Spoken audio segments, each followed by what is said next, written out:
İran, Amerika Birləşmiş Ştatları xeyli əvvəl razılığa gəliblər. Razılığa gəldikləri məsələdə əsasən həm nüvə silahından imtinadır, həm İran nefti üzərində Amerika Birləşmiş Ştatlarının nəzarəti, o cümlədən Hörmüz boğazından da gəmilərin keçirilməsi, sərbəst keçidi üçün razılaşmalar və gələcəkdə İranın iqtisadi və siyasi embargolardan yavaş-yavaş azad olunması və dondurulmuş aktivlərində bir hissəsinin geri qaytarılması məsələləri var. Lakin məsələ burada ayrı şeydədir. Məsələ ondadır ki, bu razılığa gəlməni hansı hakimiyyət həyata keçirəcək? Mövcud hakimiyyət və hakimiyyət strukturları əslində danışıqlarda iştirak etmir. Danışıqlarda iştirak edən Sepahdır və Sepah da Müştəbə Xamneyinin adından iştirak edir. Amma Müştəbə Xamneyni yaşayırmı, Xamneyi yaşayırmı, varmı, həyatdadırmı?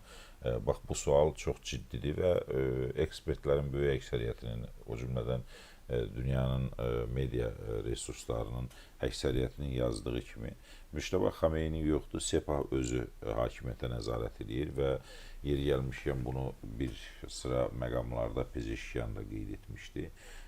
Sepahın hakimiyyət üzərində tam nəzarətini. İndi dinc keçidi necə həyata keçirəcəklər, onu təxmin edə bilmirlər.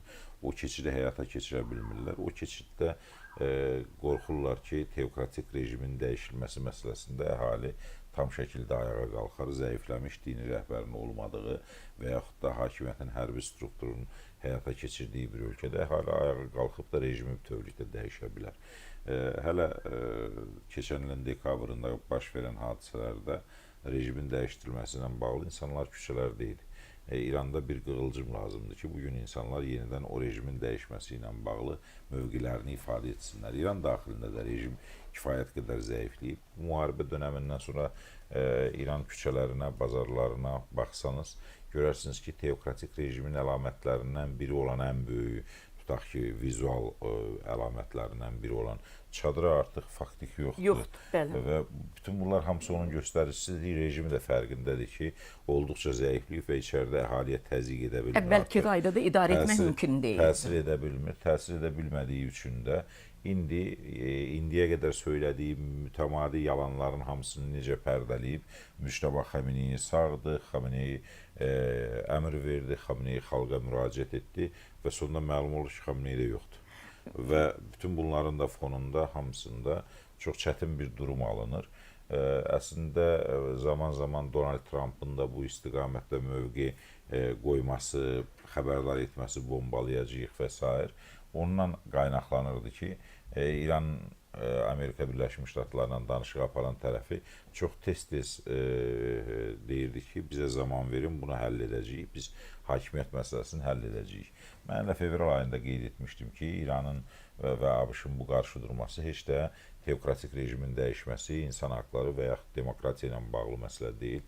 Bu gələcəkdə neft üzərində Amerika Birləşmiş Ştatlarının hökmranlığını təmin etmək üçündür və proses ona doğru getdi. Belə də oldu. İstədiyini ala bildi mi? Tamamilə alıb. Heç bir problemi yoxdur. İran da istədiyini alıb, daha doğrusu Sepah da istədiyini alıb.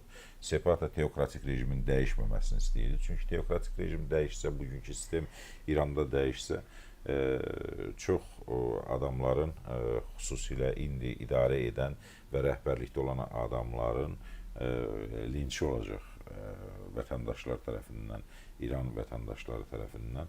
Hələ ixtişaşlar dönəmində, kütləvi etirazlar dönəmində ayrı-ayrı polis məmurlarının, Sepah nümayəndələrinin evləri yağmalandı, yandırıldı, öldürüldü. İndi münasibətlər daha da gərginləşib, qonşu dövlətlərlə də gərginləşib. Qaçmağa, mühacirət etməyə elə bir ciddi yer yoxdur. Bir Çinlə Rusiyadan başqa kimsə qalmayıb. Rusiyaya gediləsi yer deyil, bugün Rusiyada müharibədir.